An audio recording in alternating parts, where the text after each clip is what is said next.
Hello friends, आज मैं आपको बहुत ही बेसिक नॉलेज दूंगी एनटीएससी के स्कॉलरशिप की, जो है व्हाट इज एनटीएससी स्कॉलरशिप, इसके लिए एलिजिबिलिटी क्या है और सिलेक्शन का प्रोसेस क्या होगा, पेपर पैटर्न क्या होगा, सिलेबस, बुक्स ईटीसी कंप्लीट इसकी जानकारी लेंगे। किस में नेगेटिव मार्किंग होगी कि नहीं होगी, कौन कौन इसमें पार्टिसिपेट कर सकता है, इसके लिए कितनी स्कॉलरशिप मिलेगी। So let's start the video titled NTSC scholarship. वैसे मेन हरियाणा के बच्चों के लिए बना रही हूँ, क्योंकि हरियाणा में एनटीएससी के बारे में जागरूक करने के लिए बहुत कम चैनल हैं या फिर हैं ही नहीं। So let's start. सबसे पहले आपको पता होना चाहिए कि एनटीएससी क्या है। ये नेशनल टैलेंट सर्च एग्जाम है जो कि एनसीईआरटी कंडक्ट कराता है। इसमें जो स्कॉलरशिप होती है वो इंडिया की गवर्नमेंट देती है।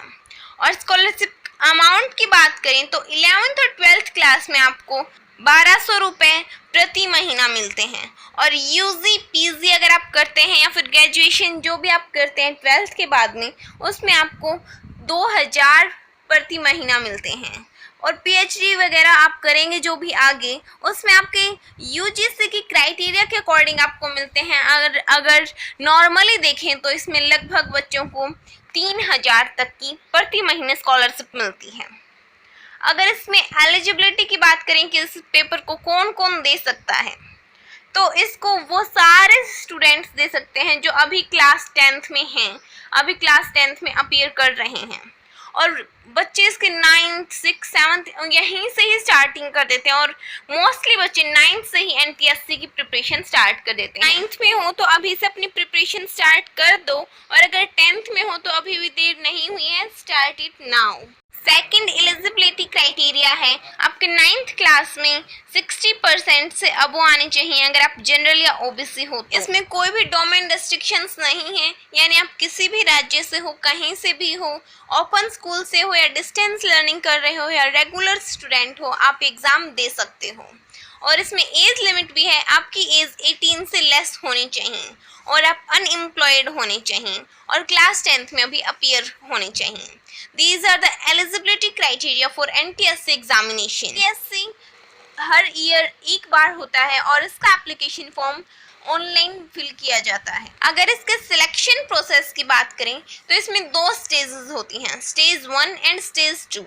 स्टेज 1 स्टेट बोर्ड के लेवल पे कंडक्ट की जाती है, यानी अगर हम हरियाणा से बिलोंग करते हैं तो फिर हमारी जो स्टेज 1 है वो हरियाणा गवर्नमेंट ही लेती है। और स्टेज 2 की बात करें तो वो कंप्लीट इंडिया के लेवल पे होती है कि एक अमाउंट फिक्स कर दी जाती है कि इतने ही बच्चे लिए जाए। हर साल लगभग 11 से 16,000 स्टूडेंट्स इसमें पार्टिसिपेट करते हैं एनटीएससी के स्कॉलरशिप के लिए, जिसमें से फर्स्ट स्टेज सिर्फ 9000 बच्चों का ही क्लियर होता है।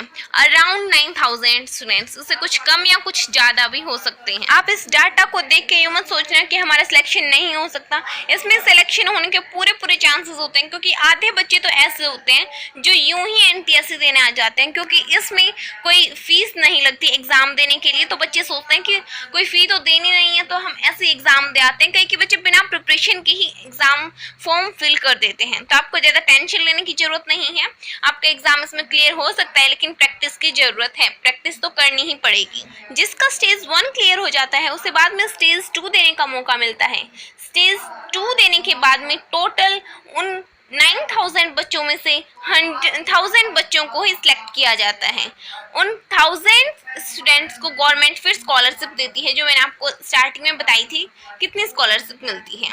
और अगर आप एनटीएससी स्कॉलर बनते हैं तो आपको बहुत से बेनिफिट्स मिलेंगे। एक तो आपको स्कॉलरशिप मिलेगी और आपको फ्री में बहुत से कोचिंग इंस्टीट्यूट हैं, आपको फ्री में कोचिंग देंगे। और अगर हम पेपर पैटर्न की बात करें तो फिर इसमें पेपर पैटर्न होता है कि भाई एक जो स्टेज 1 का एग्जाम अगर हम लें तो ये 2 पार्ट्स में डिवाइडेड होगा, set and math, scholar aptitude test and mental aptitude test.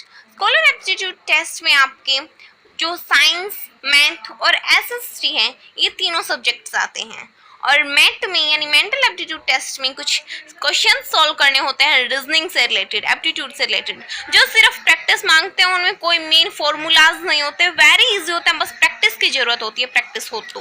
अगर एग्ज़ाम के ड्यूरेशन की बात करें तो कंप्लीट एग्ज़ाम अगर स्टेज 1 की बात करें तो ये 4 आवर्स का होगा, जिसमें सेट का एग्ज़ाम भी 2 आवर्स का और मिड का एग्ज़ाम भी 2 आवर्स का होगा। तो दोनों को मिला के आपको 4 आवर्स मिलेंगे। जो स्टेज 2 का पेपर होगा तो वो स्टेट लेवल पे होगा, तो हमारे हरियाणा का अलग से मिलेगा, तो आपको हरियाणा का अलग से देख लेना है।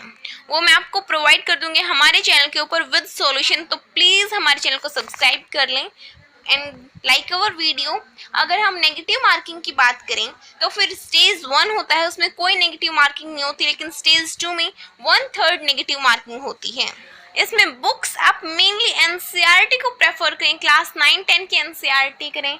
मोस्टली क्वेश्चंस उन्हीं में से आते हैं, कुछ 2-4 क्वेश्चंस को छोड़ के बाकी सारे एनसीईआरटी से ही आ जाते हैं। और आपको प्रीवियस ईयर क्वेश्चन पेपर्स करने हैं।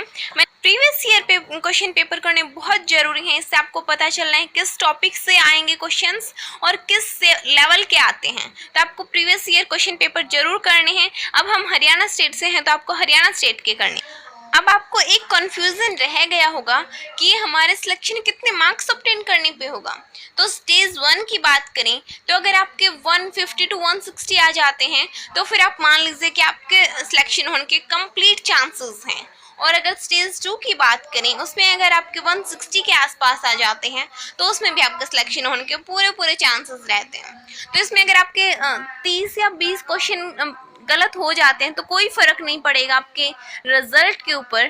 तो अगर आप मैथ को स्किप करना चाहिए, अगर मैथ इतना अच्छा नहीं है तो भी आप इसे दे सकते हैं।